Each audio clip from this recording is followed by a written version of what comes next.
The executive floor of Morrison Financial Group empties by 7 each evening. By 8, the lights dim automatically.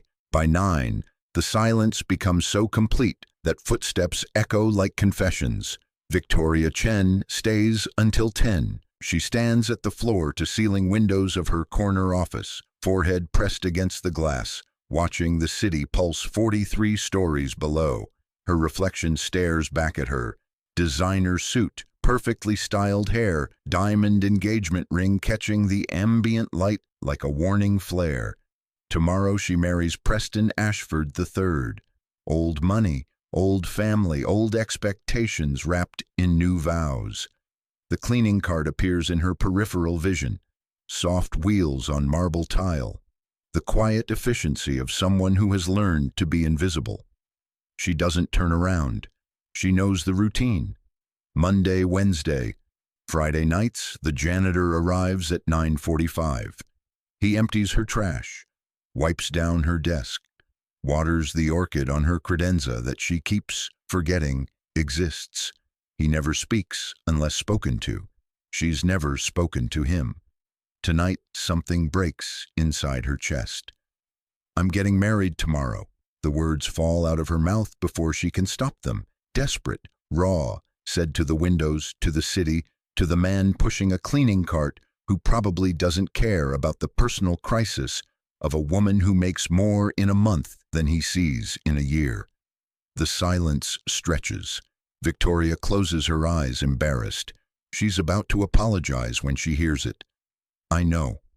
His voice is quiet, steady, not judgmental, not surprised, just factual, like he's commenting on the weather. If you're enjoying this story so far, don't forget to hit the like button and subscribe. Drop a comment telling me where in the world you're watching from. I love hearing from you. Victoria turns. The janitor stands beside her desk, spray bottle in one hand, cloth in the other. He's maybe late 30s, early 40s, difficult to tell. Dark hair going gray at the temples. Worn work uniform that's been washed so many times. The blue has faded to something softer. Hands that look strong, capable, marked with old scars. But it's his eyes that stop her. Warm brown, intelligent, seeing her in a way that makes her feel transparent. You know, she repeats. He sets down the cleaning supplies, gestures to her desk. You've been staring at your calendar for 3 weeks. Tomorrow's marked with a star and the words, "The Big Day," in red. Your trash has been full of wedding vendor invoices. And last Friday, you threw away 6 different drafts of your vows. Victoria's mouth opens, closes. You read my trash? I empty your trash. He picks up her wastepaper basket, demonstrates. Sometimes it's hard not to notice. That's... She stops. Is it invasive, creepy, or is it just honest? He must read the conflict on her face because he sets the basket down gently. I apologize if I overstepped. I'll request a different floor. No. The word comes out too fast, too desperate. Victoria takes a breath, tries again. No, I'm sorry, you didn't overstep. I just didn't realize anyone was paying attention. Most people don't. He picks up his spray bottle again, wipes down her desk with practiced efficiency. That's the thing about being a janitor. You become part of the furniture. People forget you can see, can hear, can think. There's no bitterness in his voice, just observation, statement of fact. Victoria watches him work. His movements are methodical, thorough, but not rushed. There's a strange dignity in how he approaches the task, like cleaning isn't beneath him. It's just what he does. You don't sound like you forgot, she says. He glances up at her, almost smiles. I try not to forget that everyone's a person, even the ones behind the big desks. Something about that lands differently than it should. Victoria feels her throat tighten. She looks at her ring again. 3 carats, platinum band, certified conflict-free. Preston presented it at his parents' country club, in front of 100 witnesses. She said yes because she was supposed to, because their families had been friends for decades. because he checked every box her mother had carefully labeled. Successful, established, appropriate, because saying no felt impossible. Do you believe in marriage? The question slips out before she can think better of it. The janitor pauses mid-wipe, considers. I believe in partnership. Two people choosing each other every day, not because they have to, because they want to. That sounds exhausting. It is. He sprays the credenza, wipes it down. But it's kind of exhausting, like raising a kid or building something with your hands. Hard work means something. Victoria tilts her head. You have kids? His entire demeanor softens. A daughter, May, she's 9. The way he says her name, like it's a prayer, like she's the answer to every question he's ever asked. Just the two of you? Victoria asks, then immediately regrets it. Sorry, that's too personal. You just told me you're getting married tomorrow. I think we're past formalities. He moves to the orchid, checks the soil with his fingertips. Yeah, just us. Her mom left when May was a baby, decided motherhood wasn't for her. Can't say I blame her. It's terrifying being responsible for another person's entire world. But you stayed. Where else would I go? He pours a small amount of water into the orchid pot. Just enough. Not too much. She's my daughter. You don't walk away from that. Victoria thinks about Preston, about the way he talks about their future, the house they'll buy in his parents' neighborhood, the children they'll have. 2, maybe 3, raised by nannies so Victoria can continue her career. Everything planned, organized, efficient. But does he choose her? Does she choose him? Or are they just following the script their families wrote before they were old enough to read? Can I ask you something? Victoria turns fully toward him now. You've been asking me things for the last 5 minutes. Something more personal. He waters the second plant, a succulent she didn't even realize she had. Go ahead. Why are you still here, working nights, cleaning offices? You're clearly educated. The way you speak, the way you... She struggles for the right words. You're wasted here. For the first time, something flickers across his face. Not anger, something deeper, something that looks like old pain carefully folded and put away. I have a 9-year-old daughter with a learning disability that most schools won't accommodate. She needs specialized support, therapy 3 times a week, educational resources that aren't covered by standard insurance. The night shift pays 20% more than days. I'm home when she gets out of school. I help with homework, make her dinner, tuck her in, then I come here. He sets down the watering can, meets her eyes directly. I'm not wasted here, Ms. Chen. I'm exactly where I need to be, doing exactly what I need to do for the person who matters most. Victoria feels something crack open in her chest. She's spent 12 years climbing this corporate ladder, 80-hour weeks, missed holidays, relationships sacrificed at the altar of success. And for what? To stand in an empty office at 10 o'clock at night, talking to the janitor because he's the only person who's actually looked at her in weeks. I don't love him, she whispers. The words hang in the air like smoke. The janitor doesn't look shocked, doesn't look judgmental. He just nods slowly, like she's confirmed something he already suspected. Does he love you? He loves the idea of me, the merger it creates between our families, the image we project. Victoria laughs and it sounds broken. I'm a portfolio diversification strategy in a wedding dress. So don't marry him. It's not that simple. It's exactly that simple. He starts gathering his cleaning supplies. You're a powerful woman, Ms. Chen. You negotiate million-dollar deals. You run a department. You make decisions that affect hundreds of people. But you can't decide not to marry someone you don't love. You don't understand the pressure. You're right, I don't. He loads his cart. I don't understand having enough money that love becomes optional. In my world, love is the only currency that matters. It's the only thing that keeps you going when you're exhausted and scared and wondering if you're enough. He pushes his cart toward the door, then stops, looks back at her. My daughter asked me something last week. She said, "Daddy, when you look at me, what do you see?" And I told her, "I see the person I love most in the world. I see my whole heart walking around outside my body. I see the reason I wake up every morning." His eyes hold hers. "Tomorrow, when you walk down that aisle, Preston Ashford III is going to watch you come toward him, and you need to ask yourself, what does he see? Does he see his whole heart, or does he see a good investment?" Then he's gone. Victoria stands alone in her office. The city lights blur through tears. She didn't know she was crying. She looks at her reflection in the window. Behind the expensive suit and the perfect hair and the diamond ring is a woman she barely recognizes anymore. A woman who just had the most honest conversation of her life with a man whose name she doesn't even know. She grabs her phone, pulls up her contacts, scrolls to Preston's name. Her thumb hovers over the call button. Then she sees it. A folded piece of paper on her desk. Small, plain, white. She picks it up, unfolds it. In neat, careful handwriting. "For what it's worth, I hope you find someone who sees your whole heart." Everyone deserves that.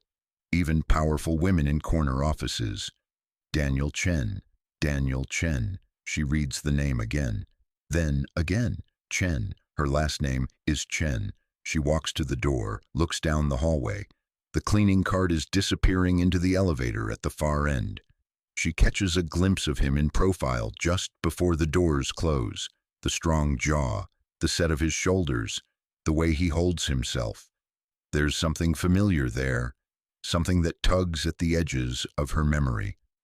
Victoria pulls out her phone again, opens her company directory, types in Daniel Chen. Nothing.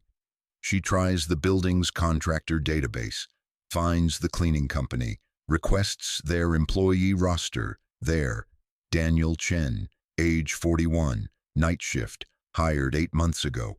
Previous employment listed as consultant, no other details. She clicks deeper, finds an old LinkedIn profile, mostly empty. Education listed as MIT, computer science and engineering. Graduated summa cum laude. After that, nothing. Just a gap. Years of nothing. What happened to you, Daniel Chen?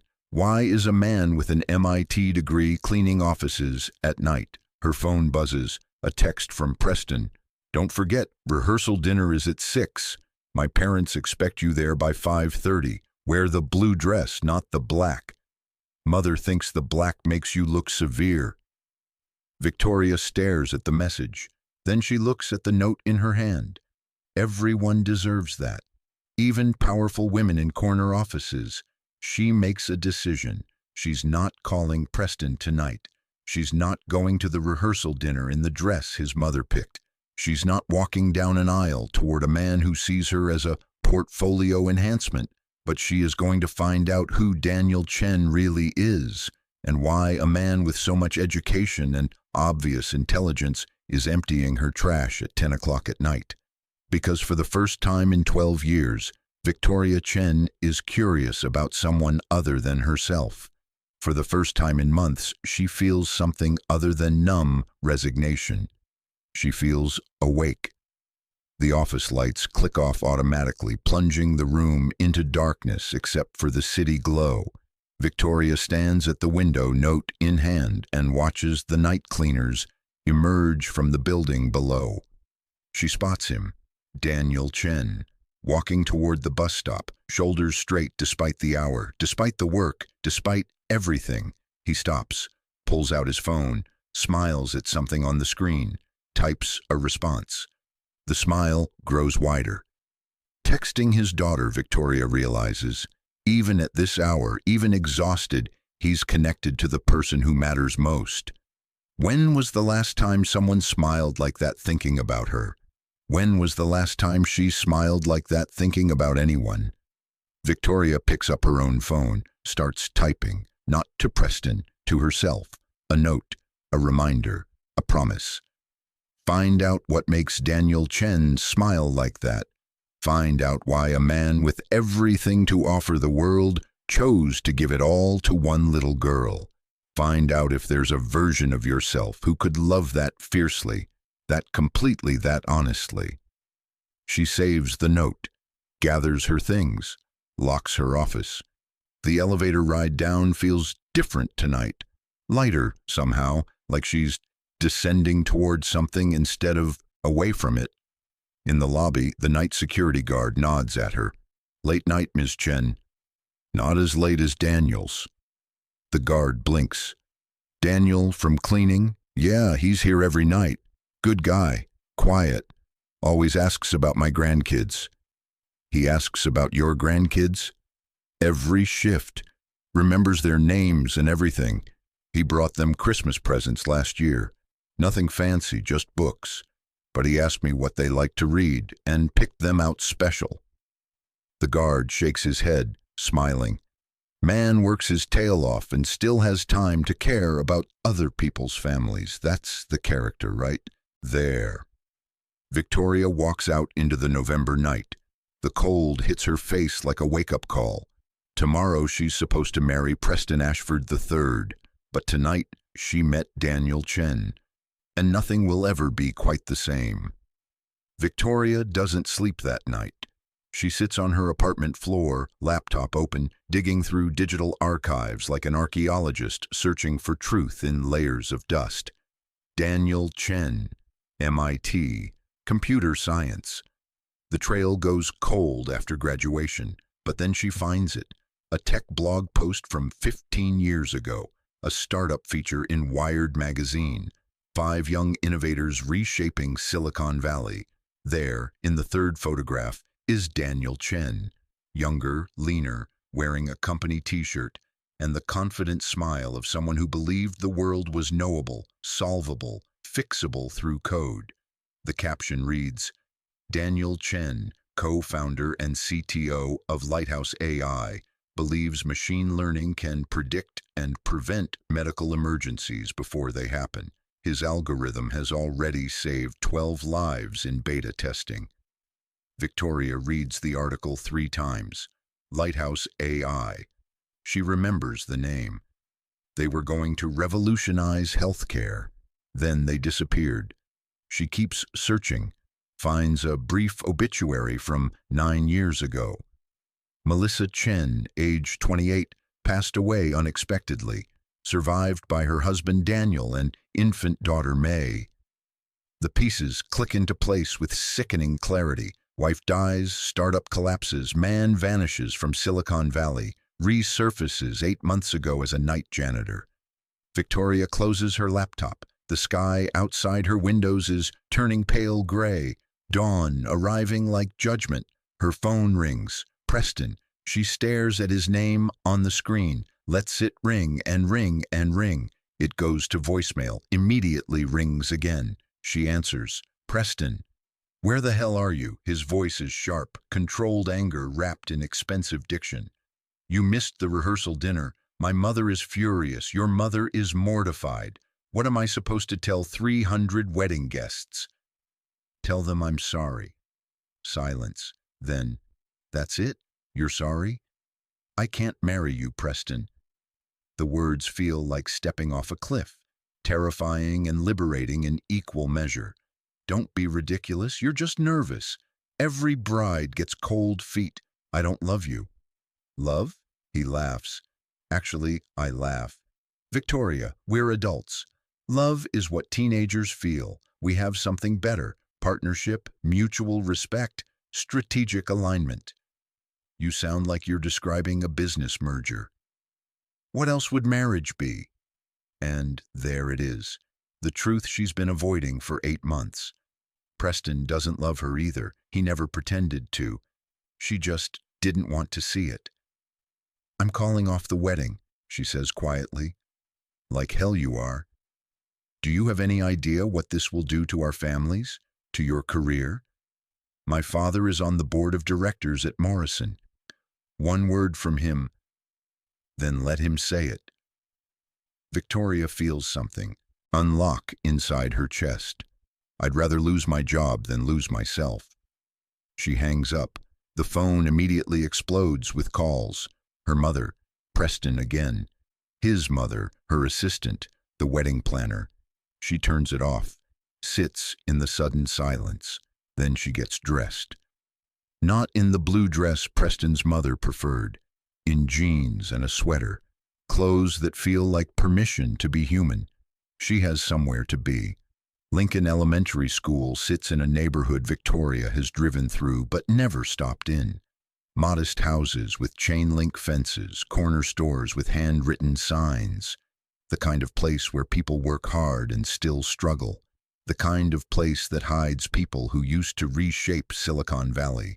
Victoria parks across the street at 2:45. School dismissal is at 3. She doesn't know why she's here. Doesn't have a plan. Just a strange certainty that she needs to understand who Daniel Chen really is. And you don't understand a parent without understanding their child. The bell rings. Children pour out like a breaking dam, shouting, laughing, running toward waiting parents and crossing guards and freedom. Then she sees him. Daniel stands near the bike racks, hands in his jacket pockets, scanning the crowd. He looks different in daylight, younger somehow, less burdened. A little girl breaks from the crowd and runs toward him, small for 9, with dark hair in a messy ponytail and a backpack that looks too heavy for her frame. She crashes into Daniel with the force of absolute trust. He catches her, spins her once, sets her down gently. "Daddy!" her voice carries across the street. "Mr. Harrison said my story was the best in class. He put a gold star in everything." Daniel kneels down, eye level with her. "That's because you're brilliant." "I'm not brilliant, I just work hard." But she's glowing. Working hard is what brilliant people do. He adjusts her backpack straps. "What do you want for our celebration dinner?" "Pancakes." "We had pancakes last night. I like pancakes." "What about vegetables?" May wrinkles her nose. "Vegetables are sad food. Vegetables keep you strong. Pancakes make me happy." Daniel laughs.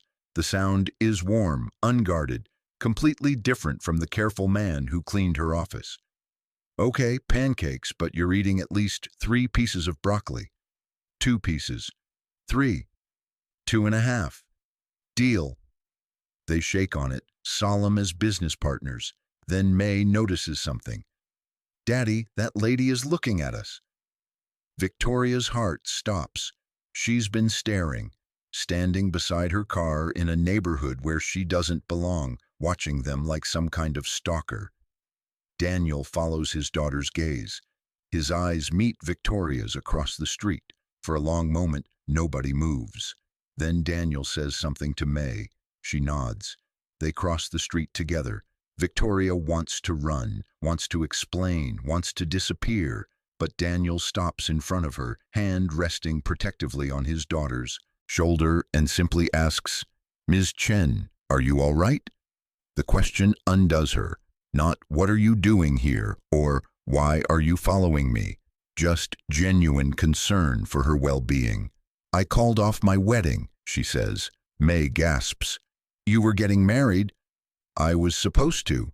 Victoria looks at the little girl. She has Daniel's eyes, warm and intelligent and seeing too much. "But I realized I was marrying someone who didn't see me." "Not really." "That's sad," May says with absolute sincerity. "Yeah, it is." "May," Daniel says gently, "why don't you sit on that bench for a minute? I need to talk to Ms. Chen." "Are you in trouble, Daddy?" "No, baby, I promise." May studies her father's face, then Victoria's, processing something with the careful attention of a child who's learned to read adult emotions for survival. Finally, she nods and walks to a nearby bench, swinging her legs and watching them like a tiny referee. Daniel turns back to Victoria. "How did you know I'd be here?" "I didn't, not exactly." She feels foolish now, exposed. "I looked you up. Found the articles about Lighthouse AI. Found your wife's obituary. She stops. What can she possibly say that doesn't sound unhinged? I needed to understand. Understand what? Why a man who built something incredible cleaning offices at night. If you're hooked on this story, make sure to subscribe and turn on notifications so you never miss an upload. Your support means everything and helps me bring you more emotional stories like this one. Daniel is quiet for a long time. When he speaks, his voice is careful, measured. Melissa died of an undiagnosed heart condition. No warning. She was holding May 1 minute, gone the next. I was at the office, pitching investors, trying to save the company. He looks at his daughter on the bench. She's picking at a loose thread on her backpack, humming to herself. I built an AI that could predict medical emergencies. Spent 5 years perfecting it, and I couldn't save my own wife. The words come out flat, factual, like he's reported this story so many times it's lost its edges. Lighthouse collapsed 6 months later. Investors pulled out. I sold everything to pay debts, lost the house, lost my savings, lost myself for a while. Daniel, but I didn't lose her. He nods toward May. She was 2 years old and terrified. Kept asking where Mama went. Kept waiting for her to come home. I realized she was the only thing that mattered. Not the company, not my career, not what I'd built or lost. Just her. Victoria feels tears threatening. So you disappeared. I simplified, moved somewhere affordable, found work that paid enough and let me be there for her. Night janitorial pays better than day shift, and I'm home when she needs me. He meets her eyes. Some people might call that wasting my potential. I call it choosing what matters. You're not wasted, Victoria says fiercely. You're the least wasted person I've ever met. Something shifts in his expression. Surprise, maybe, or recognition. Why did you call off the wedding? He asks. Because you asked me what Preston sees when he looks at me. And I realized he sees a tax bracket and a trophy and a convenient merger. He doesn't see me at all. She laughs, but it comes out shaky. I'm 34 years old. I run a department at a major financial firm. I make decisions that affect millions of dollars, and until last night, I couldn't decide if I deserved to be loved. Everyone deserves to be loved. Do they? Or do they have to earn it first? Prove they're worth it? Love isn't earned. Daniel says it like it's obvious, like it's the foundation everything else builds on. It's given freely or it's not love at all. May appears beside them. Neither of them noticed her approach. Are you sad? She asks Victoria. Victoria looks down at this small, serious child. A little bit. Daddy says it's okay to be sad. He says feelings are just information. They tell us what we need. That's very wise. Daddy's the wisest person I know. May slips her hand into her father's, except sometimes he forgets to eat lunch. Then he gets cranky, but mostly he's wise. Daniel smiles. Thank you for that endorsement, Bug. You're welcome. May tilts her head, studying Victoria with disconcerting focus. Do you want to have pancakes with us? May, Daniel starts. What? She looks hungry and sad. Pancakes help with both. Victoria should say no, should leave these people alone, should go deal with the wreckage of her canceled wedding and the fury of 2 powerful families. Instead, she hears herself say, I would love pancakes. May beams. See, Daddy? Everybody likes pancakes. They end up at a diner that smells like coffee and maple syrup and decades of breakfast conversations. Vinyl booths, laminated menus, a waitress who calls everyone on. May orders chocolate chip pancakes with extra whipped cream. Daniel orders plain ones with a side of fruit. Victoria orders the same as Daniel and realizes she can't remember the last time she ate breakfast food that wasn't a protein smoothie consumed at her desk. So you're really rich? May asks once the waitress leaves. May, Daniel says, that's rude. You said we should always tell the truth and ask questions if we're confused. I'm confused why a rich person would want to have pancakes with us. Victoria considers this. Because your dad said something to me that nobody else has said in a very long time. What? The truth. May nods solemnly like this makes perfect sense. Daddy always tells the truth, even when it's hard. He says lying makes you tired because you have to remember fake stuff. Your dad is right. I know. May swings her legs under the table. He's right about most things, except vegetables. I think he's wrong about vegetables. Daniel catches Victoria's eye over his daughter's head. There's something there, a shared moment of amusement and warmth and possibility. The pancakes arrive. They eat. May talks non-stop about her day, about her best friend Sophie, about the book she's reading where a girl finds a dragon egg. She doesn't mention her learning disability, doesn't seem aware that some people might view her as anything other than completely, perfectly whole. Because to Daniel she is. Victoria watches them together, the easy rhythm. The way Daniel cuts May's pancakes without being asked. The way May reminds him to drink his water. The way they exist together like a single unit that has learned to function despite the piece that's missing. What happened to your wedding? May asks suddenly. I canceled it. Did the groom do something bad? No, he just didn't love me the right way. May considers this while chewing. What's the right way? Victoria looks at Daniel. He's watching her with quiet attention, not judgment, just curiosity about what she'll say.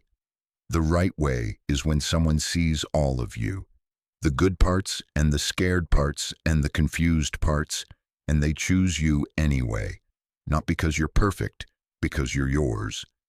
That's how Daddy loves me, May says simply. I can tell. After dinner, they walk May to a nearby park. She runs ahead to the swings, ponytail bouncing. Daniel and Victoria sit on a bench, watching her. I'm sorry, Daniel says. About today, about last night. I shouldn't have said what I said. It wasn't my place.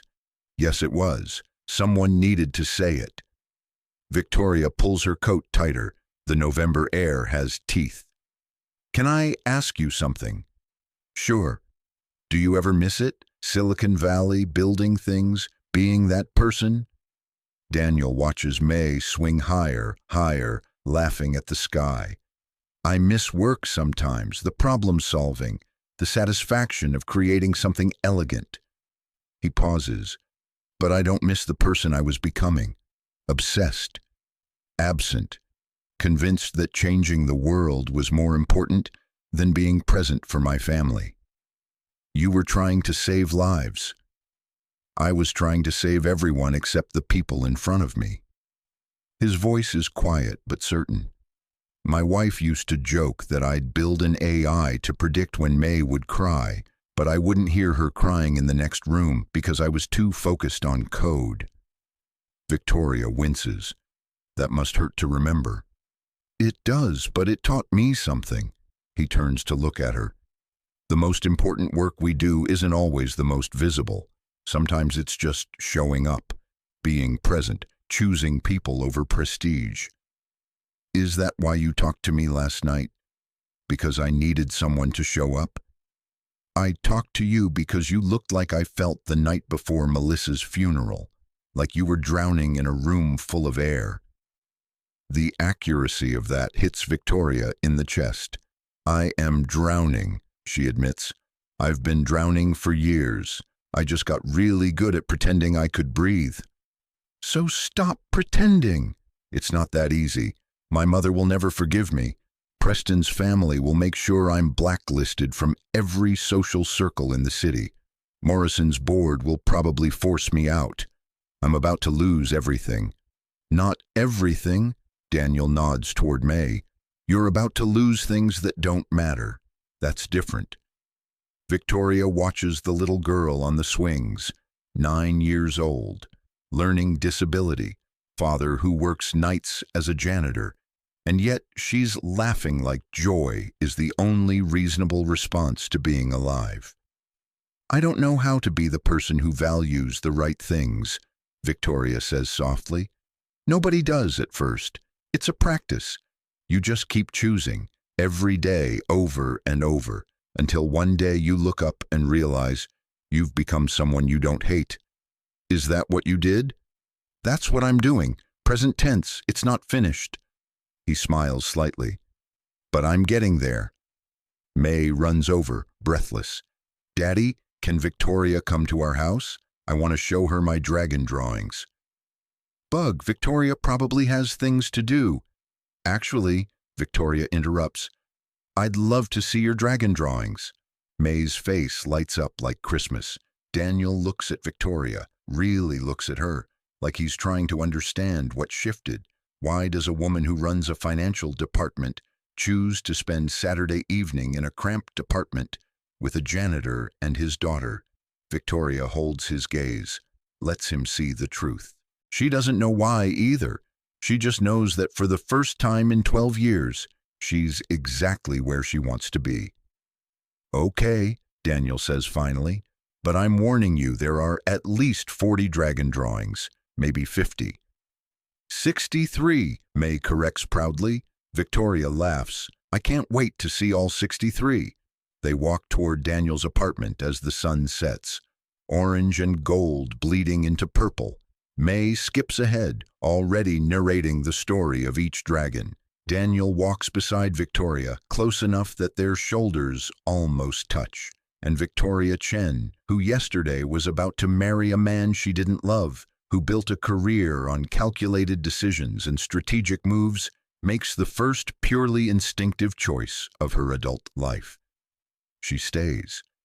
The apartment is exactly what Victoria expected. Small, clean. Every surface organized with the careful efficiency of someone who can't afford chaos. A 2-bedroom in a building where the elevator works most days and the heat comes on after 6 complaints to the landlord.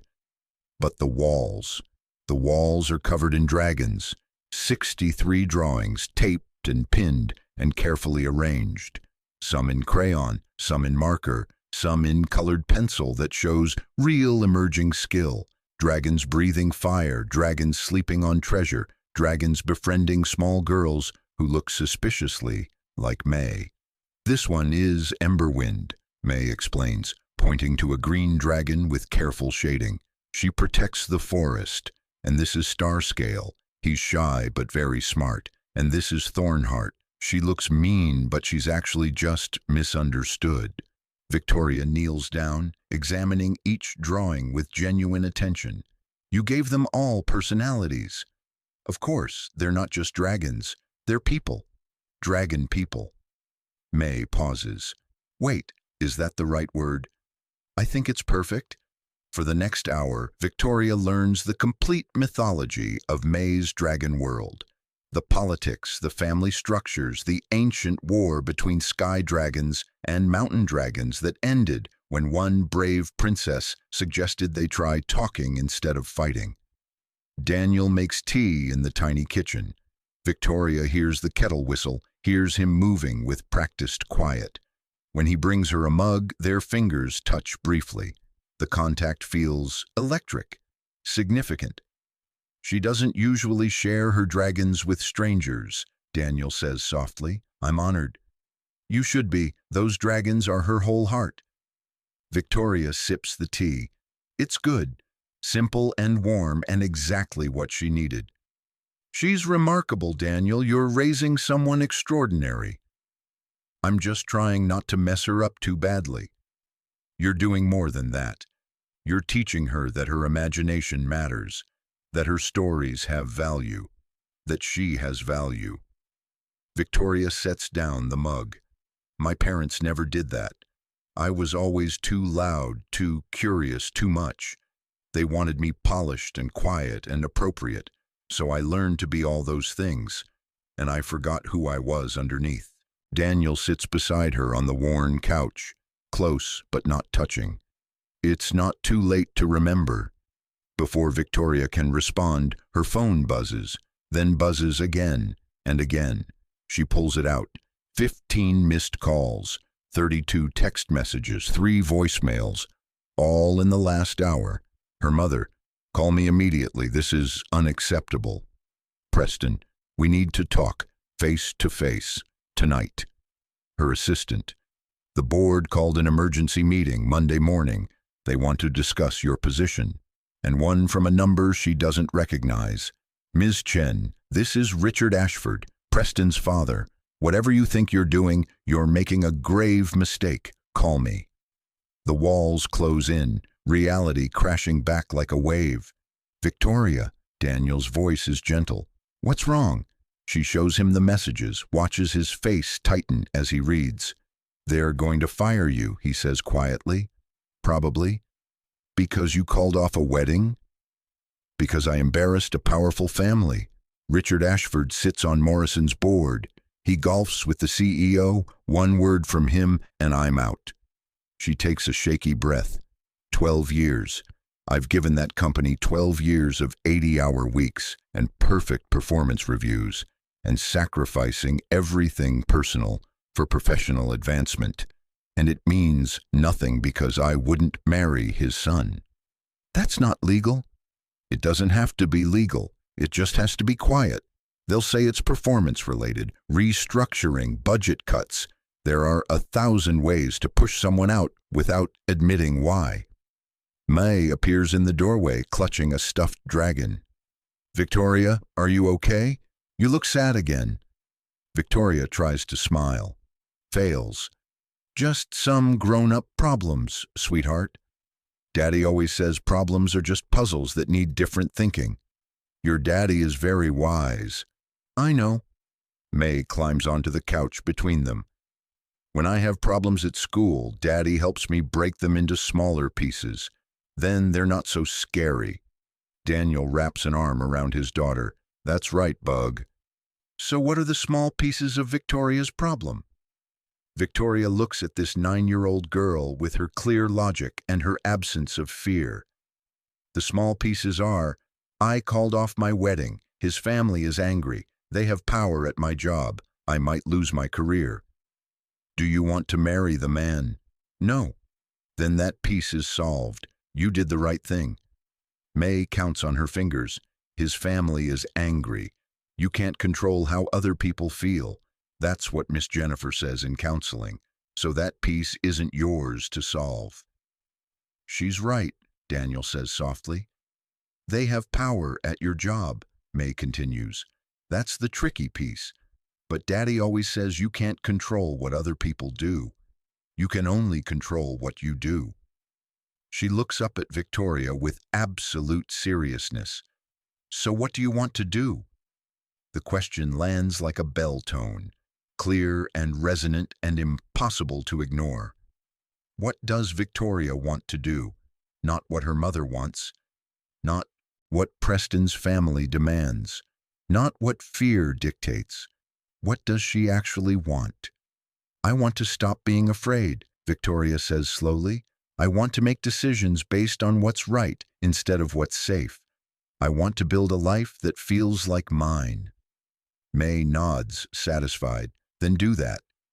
As if it's simple, as if courage is just a choice you make and keep making until it becomes who you are. Victoria's phone rings. "Preston, again," she answers, puts it on speaker so Daniel can hear. "Victoria, enough of this tantrum. We're meeting tomorrow, 2 o'clock, my parents' house. We're going to fix this." "There's nothing to fix, Preston. I'm not marrying you." "You're being irrational, emotional. This isn't you." Maybe this is exactly me. Maybe I've been pretending to be someone else for so long I forgot what I actually feel. "Feelings?" His laugh is sharp. "Feelings don't pay for penthouses and country club memberships and the lifestyle you've become accustomed to. Rationality does. Strategy does. And right now, you're being neither rational nor strategic." Victoria looks at Daniel's apartment, the dragons on the walls, second-hand furniture, the evidence of a life built on love instead of luxury. "You're right," she says. "I'm not being rational." For the first time in my adult life, I'm being honest. Honesty is a luxury you can't afford if my father has you blacklisted. Then I'll find work that doesn't require his approval. Doing what? You're a financial analyst, Victoria. That's a small world. Everyone knows everyone. One bad word from Richard Ashford, and you'll never work in finance again. The threat hangs in the air, real and terrifying and designed to make her fold. But then May squeezes her hand. This small girl who has faced harder things than job loss, who has survived losing her mother and still believes dragons can be misunderstood instead of mean. Let him say what he wants, Victoria says quietly.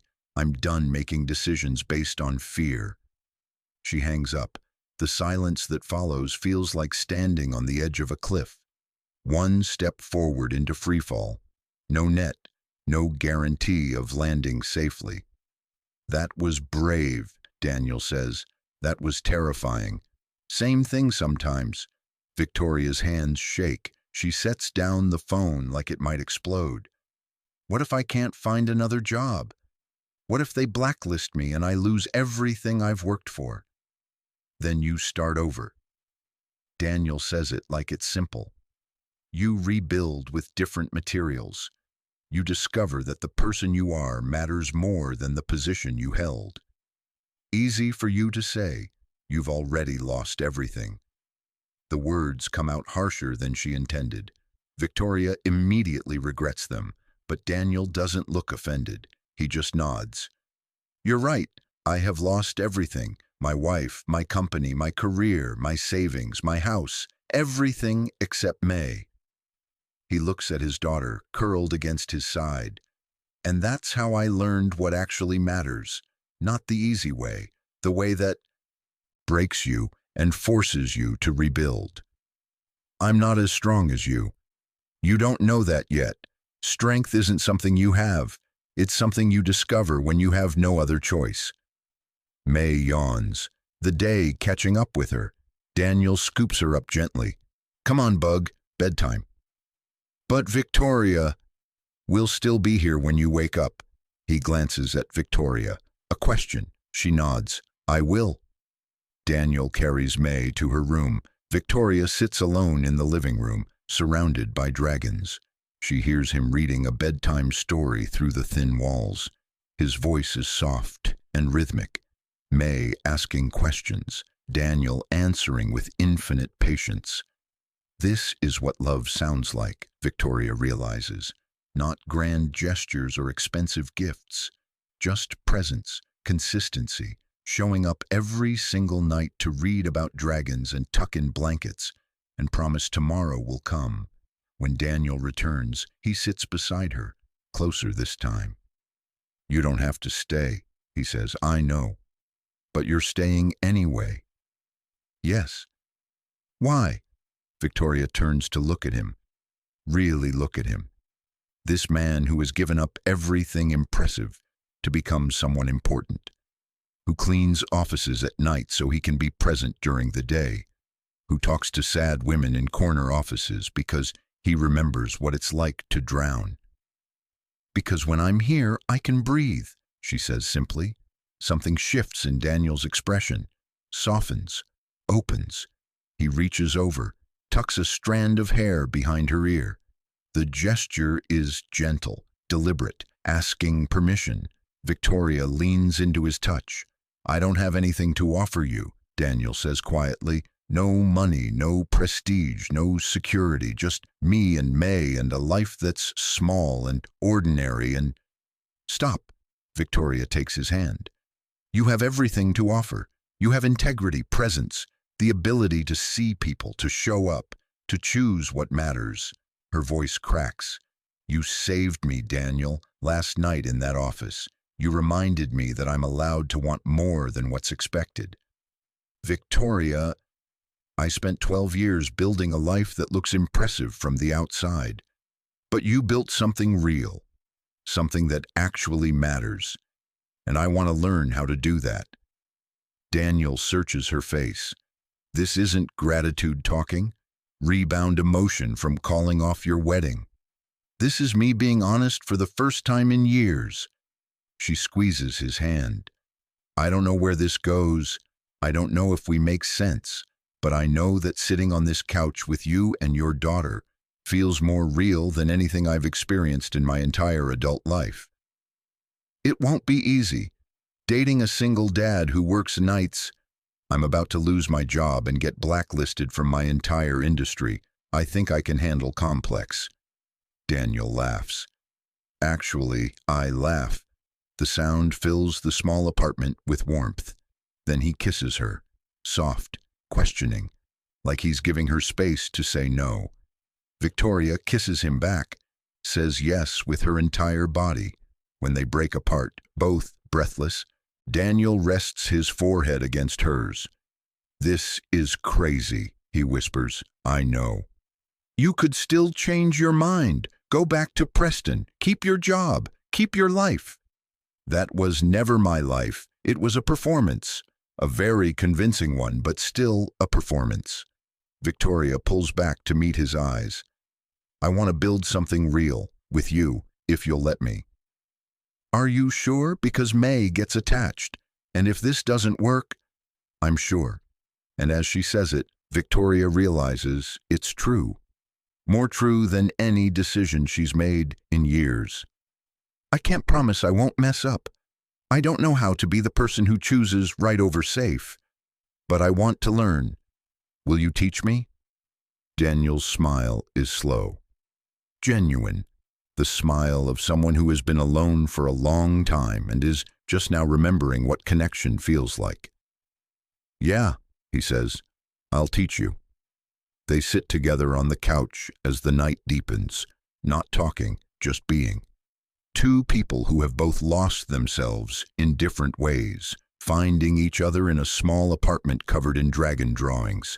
Victoria's phone buzzes again. More messages, more threats, more attempts to pull her back into a life that no longer fits. She turns it off. Tomorrow will bring consequences. The board meeting, her mother's fury, the professional exile Preston's father will orchestrate. But tonight, she's exactly where she needs to be, learning what it means to be brave. Victoria no longer works at Morrison Financial Group. The board meeting went exactly as predicted. Richard Ashford made his displeasure clear. The CEO expressed concern about her judgment. Her position was eliminated through restructuring. Professional, quiet, brutal. She didn't fight it. Instead, she took her severance and did something she never imagined. She went back to school, enrolled in an education program, started learning how to teach children with learning disabilities. Because watching Daniel with May taught her something. The most important work isn't always the most visible. Sometimes it's just helping one kid learn to read. One kid discover their dragons matter. One kid realize that being different isn't the same as being broken. She works part-time at a nonprofit now. The pay is a fraction of what she made before. Her apartment is smaller. Her car is older. Her mother hasn't spoken to her in 2 months, but she wakes up every morning knowing exactly why she's doing what she's doing. Today is Saturday. She meets Daniel and May at the park. Their Saturday ritual. Pancakes first, then the playground, then whatever adventure May dreams up. May runs ahead to the swings. She's gotten taller, more confident. Last week she read an entire chapter book by herself and celebrated by spinning in circles until she got dizzy. Daniel takes Victoria's hand. They walk slowly, savoring the November sunshine that's suddenly turned gentle. I got an email yesterday, Daniel says casually, from a former colleague at Lighthouse. Oh? There's a startup looking for a technical advisor, part-time consulting, remote work. They're building educational software for kids with learning differences. He pauses. They want me to help design the UX. Victoria stops walking, turns to face him. Daniel, that's incredible. It's not much, maybe 10 hours a week, but the pay is good, and I could do it during the day while May's at school. He looks uncertain, hopeful. What do you think? I think you should absolutely do it. It means I'd have to cut back on the janitorial work. We'd have less income in the short term, but you'd be using your skills, building something that matters, doing work that feeds your soul instead of just paying bills. Victoria cups his face. Take the job, Daniel. Let yourself come back to life. He kisses her. Right there in the park, not caring who sees. When they break apart, May is standing in front of them, grinning. Are you two being gross again? Extremely gross, Victoria confirms. Good. May grabs both their hands. Come push me on the swings. And Victoria, you have to tell me what happens when the princess meets the Dragon King. You promised you'd help me with that part of the story. I did promise. Victoria lets herself be pulled toward the playground. How about this? The princess doesn't try to fight the Dragon King. She asks him why he's so angry. And he tells her that everyone assumes he's a villain because he looks scary, but really he just wants someone to understand him. May gasps. That's perfect. That's exactly what I wanted, but I didn't know how to say it. They spend the afternoon at the playground, building stories and pushing swings and existing in the kind of ordinary joy that used to feel impossible. As the sun starts to set, they walk back to Daniel's apartment. Victoria's been staying over most weekends now. May insisted on it, said the apartment felt wrong without her there. At the door, Daniel stops. I need to tell you something. Victoria's heart jumps. Okay. May wants to know if you'd come to her school presentation next week. She's presenting her dragon mythology to the whole class, and she wants you there, with me, as, he struggles for the word, as family, Victoria offers softly. Yeah, as family. Tears prick Victoria's eyes. I would be honored. May bursts through the door they haven't opened yet. I knew it. I knew you'd say yes. Daddy said I shouldn't ask yet, but I knew. Bug, we talked about eavesdropping. It's not eavesdropping if you're talking about me. May throws her arms around Victoria's waist. You're coming to my presentation and everyone's going to see that I have the best family. Victoria kneels down, eye level with this remarkable child who somehow decided to love her. You do have the best family, and I'm so lucky to be part of it. We're lucky you picked us, May says seriously. Not everyone would choose pancakes and dragons over fancy stuff.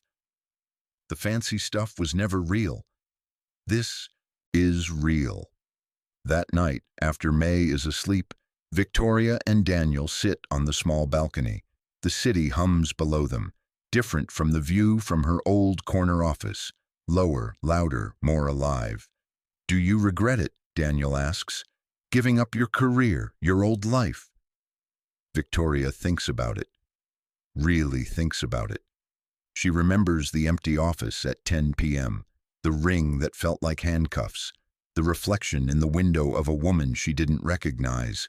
Then she thinks about May's dragon drawings, Saturday pancakes, the way Daniel looks at her like she's something precious and real.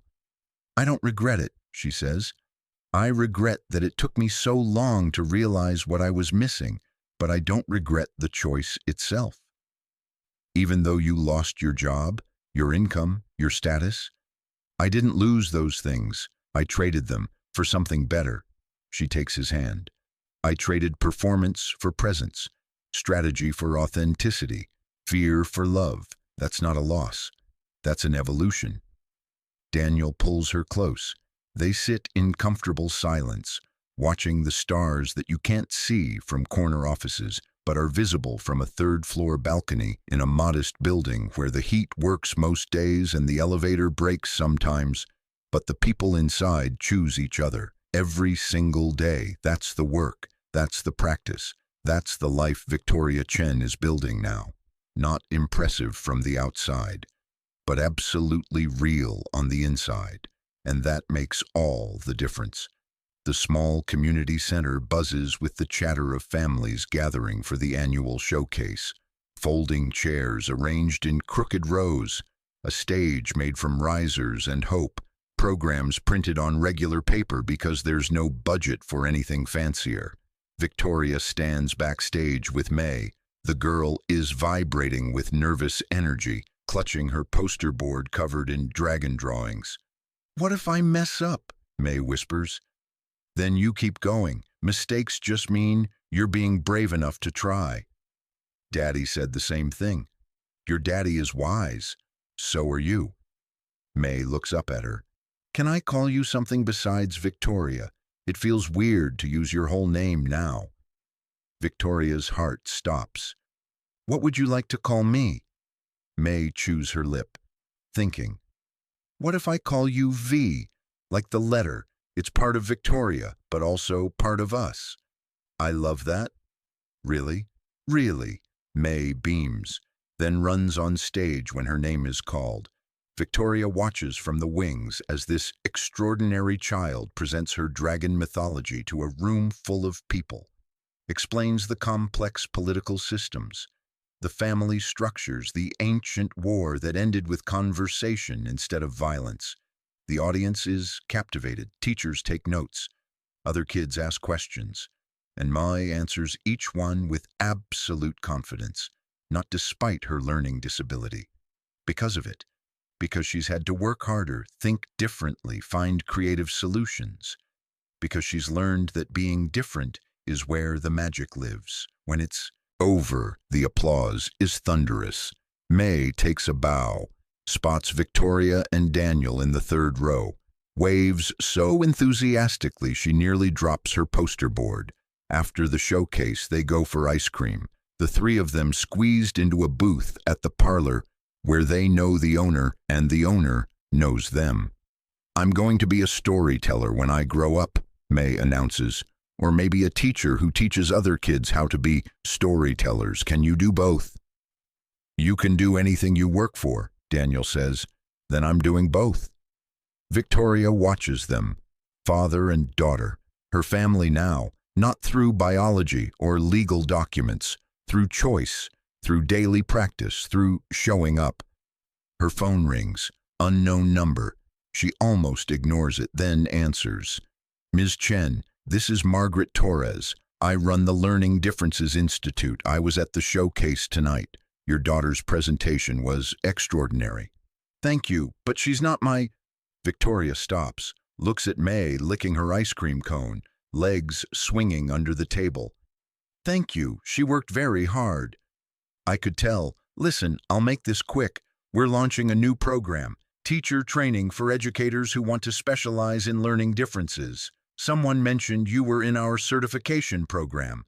I'd like to offer you a position, coordinator of curriculum development. It's full-time. The pay is competitive, and you'd be helping shape how we teach teachers to teach kids like your daughter." Victoria's breath catches. When would you need an answer?" "Take the weekend. Think about it. But I hope you'll say yes. We need people who understand that different doesn't mean less. People who see the magic in how unique minds work." The call ends. Victoria sits in the ice cream parlor, stunned. Daniel reaches across the table, takes her hand. "Good news? A job offer at the Institute. Full-time position developing curriculum for teachers of kids with learning differences." "Victoria, that's amazing." "Is it weird that I'm scared? A year ago, I would have said yes immediately, but now I want to make sure it's right. That it won't take me away from—" She gestures at them. "At this. From what matters?" "Call them Monday," Daniel says. "Ask about the schedule, the expectations. Make sure it aligns with the life you're building." He squeezes her hand. "But I think you should take it. You're meant for this work." "How do you know?" "Because you look at May the way I look at May, like she's not a problem to solve, like she's a mystery to celebrate." May, oblivious to the conversation, has moved on to debating the merits of different ice cream flavors with the patience of a philosopher. Victoria watches her. This child who taught her that love isn't earned. It's given freely or it's not love at all. "I'll call Monday," Victoria says. But whatever happens, I'm not sacrificing this. Not for any job, not for any amount of money or prestige. That's the difference between who you were and who you are, Daniel says quietly. You know what matters now. They walk home as the evening softens into night. May between them, holding both their hands, chattering about dragons and ice cream and the presentation and everything and nothing. At the apartment, Victoria helps with bedtime, reads the dragon story May wrote, tucks in the blankets, kisses her forehead. "V," May says sleepily. "Yes, sweetheart. I'm glad you picked us. I'm glad you picked me back."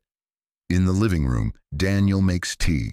They sit on the couch that's slightly less worn because Victoria helped him buy a slipcover. The apartment that's slightly less cramped because she helped him organize the closets. The life that's slightly more whole because they chose each other. "Thank you," Victoria says. "For what?"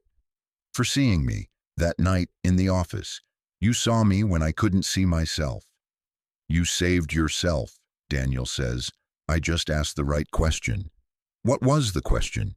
What does he see when he looks at you?" Daniel turns toward her. "And now I get to answer that question every day.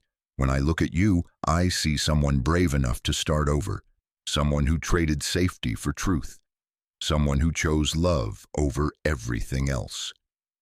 "When I look at you," Victoria says, "I see the person who taught me what strength really means. Not climbing ladders or accumulating power, but showing up, being present, choosing what matters even when it's hard." They kiss, soft and deep and full of promise. Outside, the city continues its endless conversation, but inside this small apartment with dragon drawings on the walls and a sleeping child in the next room and two people who found each other in the most unexpected way, there is peace. The kind of peace that comes from finally being home. Victoria Chen is no longer the woman in the corner office. She's not the bride who walked away from a wedding. She's not the victim of professional exile. She's V, partner to Daniel, mother figure to May, future educator, story builder, dragon believer. She's exactly who she's supposed to be, and that makes all the difference. Thank you so much for watching until the end. If you loved this story, check out the other videos on your screen now. I think you'll really enjoy them. And don't forget to subscribe if you haven't already. See you in the next story.